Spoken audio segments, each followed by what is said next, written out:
Capítulo 15. Do seguro. Seção 1º. Disposições gerais.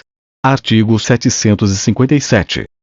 Pelo contrato de seguro, o segurador se obriga, mediante o pagamento do prêmio, a garantir interesse legítimo do segurado, relativo à pessoa ou à coisa, contra riscos predeterminados. Parágrafo único. Somente pode ser parte, no contrato de seguro, como segurador, entidade para tal fim legalmente autorizada. Artigo 758.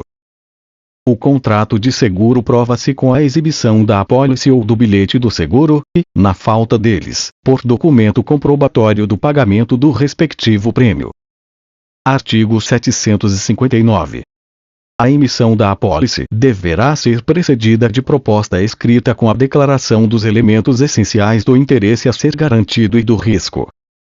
Artigo 760. A apólice ou bilhete de seguro serão nominativos, à ordem ou ao portador, e mencionarão os riscos assumidos, o início e o fim de sua validade, o limite da garantia e o prêmio devido, e, quando for o caso, o nome do segurado e o do beneficiário. Parágrafo único. No seguro de pessoas, a apólice ou bilhete não podem ser ao portador. Artigo 761.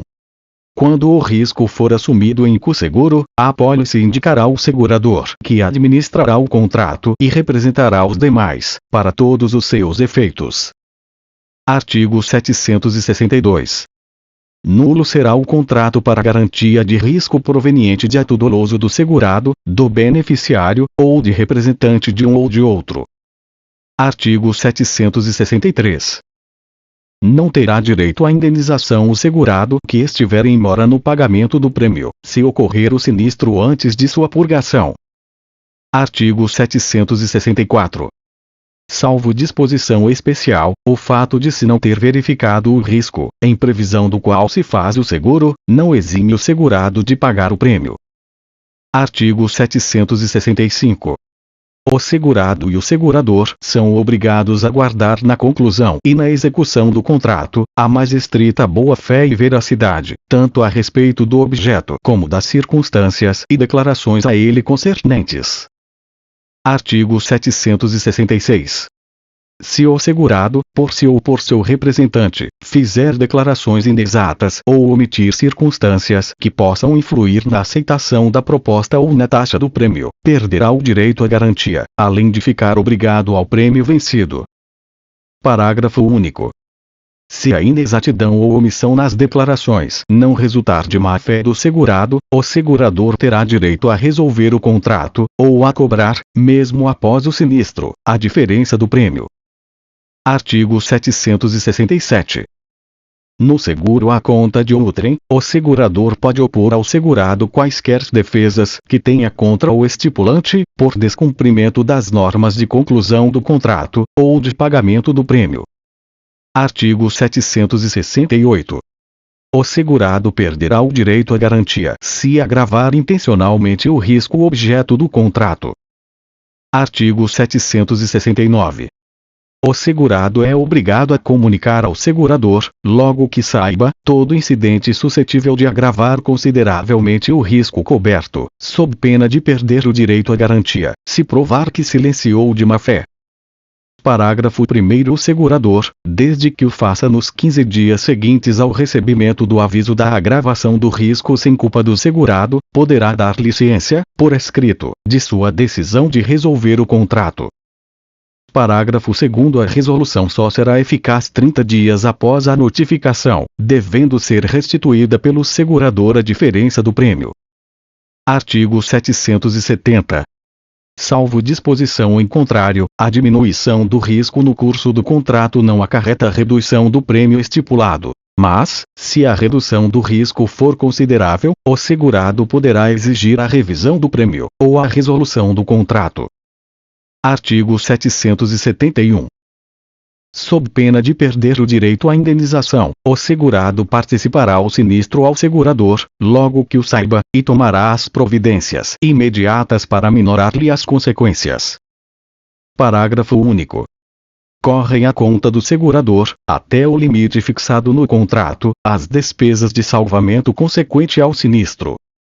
Artigo 772. A mora do segurador em pagar o sinistro obriga a atualização monetária da indenização devida segundo índices oficiais regularmente estabelecidos, sem prejuízo dos juros moratórios. Artigo 773. O segurador que, ao tempo do contrato, sabe estar passado o risco de que o segurado se pretende cobrir, e, não obstante, expede a apólice, pagará em dobro o prêmio estipulado. Artigo 774. A recondução tácita do contrato pelo mesmo prazo, mediante expressa cláusula contratual, não poderá operar mais de uma vez. Artigo 775. Os agentes autorizados do segurador presumem-se seus representantes para todos os atos relativos aos contratos que agenciarem. Artigo 776. O segurador é obrigado a pagar em dinheiro o prejuízo resultante do risco assumido, salvo se convencionada a reposição da coisa. Artigo 777. O disposto no presente capítulo aplica-se, no que couber, aos seguros regidos por leis próprias. Seção 2ª. Do seguro de dano. Artigo 778. Nos seguros de dano, a garantia prometida não pode ultrapassar o valor do interesse segurado no momento da conclusão do contrato, sob pena do disposto no artigo 766, e sem prejuízo da ação penal que no caso couber. Artigo 779. O risco do seguro compreenderá todos os prejuízos resultantes ou consequentes, como sejam os estragos ocasionados para evitar o sinistro, minorar o dano, ou salvar a coisa. Artigo 780. A vigência da garantia, no seguro de coisas transportadas, começa no momento em que são pelo transportador recebidas, e cessa com a sua entrega ao destinatário. Artigo 781. A indenização não pode ultrapassar o valor do interesse segurado no momento do sinistro, e, em hipótese alguma, o limite máximo da garantia fixado na apólice, salvo em caso de mora do segurador. Artigo 782. O segurado que, na vigência do contrato, pretender obter novo seguro sobre o mesmo interesse, e contra o mesmo risco junto a outro segurador, deve previamente comunicar sua intenção por escrito ao primeiro, indicando a soma por que pretende segurar-se, a fim de se comprovar a obediência ao disposto no artigo 778. Artigo 783. Salvo disposição em contrário, o seguro de um interesse por menos do que valha acarreta redução proporcional da indenização, no caso de sinistro parcial. Artigo 784. Não se inclui na garantia o sinistro provocado por vício intrínseco da coisa segurada, não declarado pelo segurado. Parágrafo único. Entende-se por vício intrínseco defeito próprio da coisa, que se não encontra normalmente em outras da mesma espécie. Artigo 785. Salvo disposição em contrário, admite-se a transferência do contrato a terceiro com a alienação ou cessão do interesse segurado. Parágrafo 1º. Se o instrumento contratual é nominativo, a transferência só produz efeitos em relação ao segurador mediante aviso escrito assinado pelo cedente e pelo cessionário.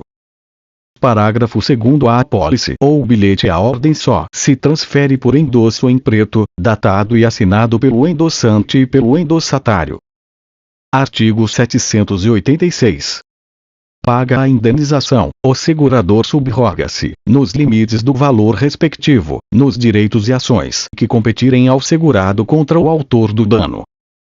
Parágrafo 1º. Salvo dolo, a subrogação não tem lugar se o dano foi causado pelo cônjuge do segurado, seus descendentes ou ascendentes, consanguíneos ou afins.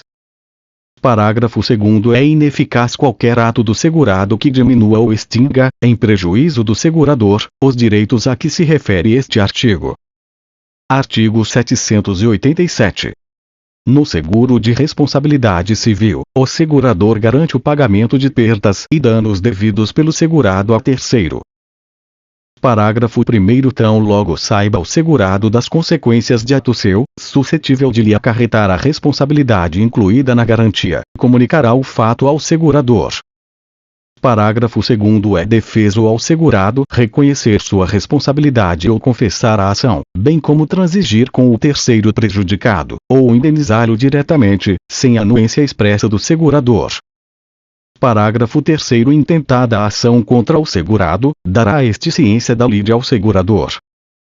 Parágrafo 4º. Subsistirá a responsabilidade do segurado perante o terceiro, se o segurador for insolvente. Artigo 788. Nos seguros de responsabilidade legalmente obrigatórios, a indenização por sinistro será paga pelo segurador diretamente ao terceiro prejudicado. Parágrafo único. Demandado em ação direta pela vítima do dano, o segurador não poderá opor a exceção de contrato não cumprido pelo segurado, sem promover a citação deste para integrar o contraditório. Seção 3ª. Do seguro de pessoa. Artigo 789. Nos seguros de pessoas, o capital segurado é livremente estipulado pelo proponente, que pode contratar mais de um seguro sobre o mesmo interesse, com o mesmo ou diversos seguradores. Artigo 790. No seguro sobre a vida de outros, o proponente é obrigado a declarar, sob pena de falsidade, o seu interesse pela preservação da vida do segurado. Parágrafo único. Até prova em contrário, presume-se o interesse, quando o segurado é cônjuge, ascendente ou descendente do proponente. Artigo 791. Se o segurado não renunciar à faculdade, ou se o seguro não tiver como causa declarada a garantia de alguma obrigação, é lícita a substituição do beneficiário, por ato entre vivos ou de última vontade. Parágrafo único. O segurador, que não for cientificado oportunamente da substituição, desobrigar-se-á pagando o capital segurado ao antigo beneficiário.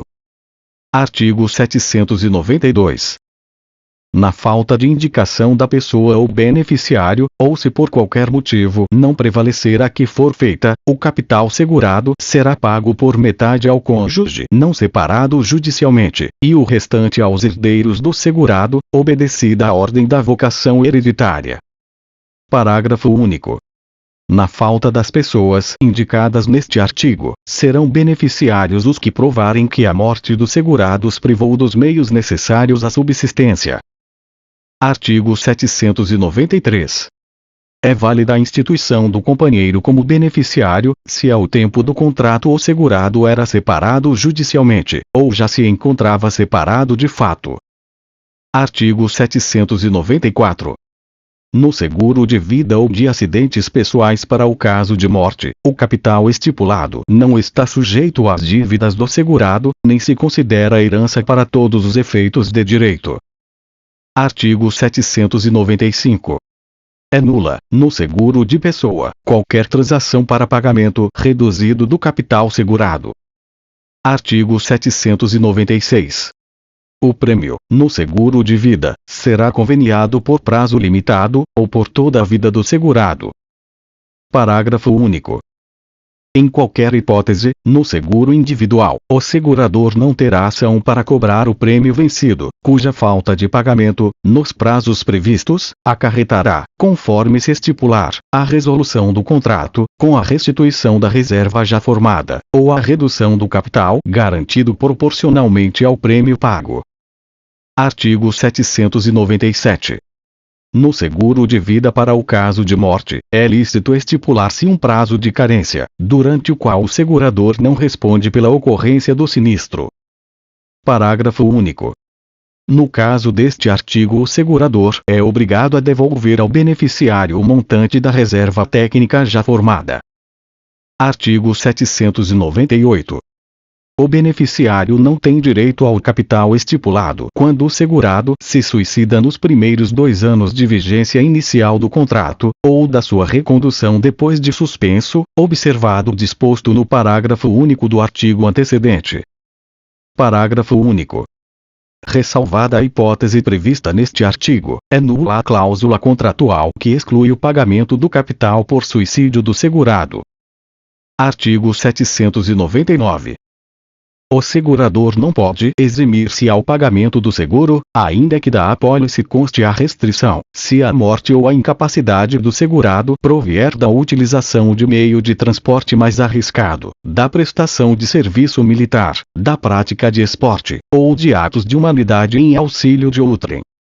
Artigo 800. Nos seguros de pessoas, o segurador não pode subrogar-se nos direitos e ações do segurado, ou do beneficiário, contra o causador do sinistro. Artigo 801. O seguro de pessoas pode ser estipulado por pessoa natural ou jurídica em proveito de grupo que a ela, de qualquer modo, se vincule.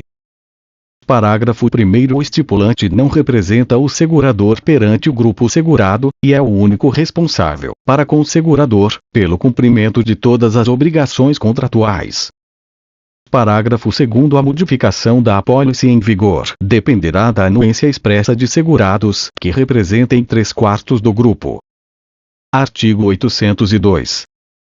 Não se compreende nas disposições desta seção a garantia do reembolso de despesas hospitalares ou de tratamento médico, nem o custeio das despesas de luto e de funeral do segurado. Capítulo 16. Da Constituição de Renda. Artigo 803. Pode uma pessoa, pelo contrato de constituição de renda, obrigar-se para com outra uma prestação periódica, a título gratuito.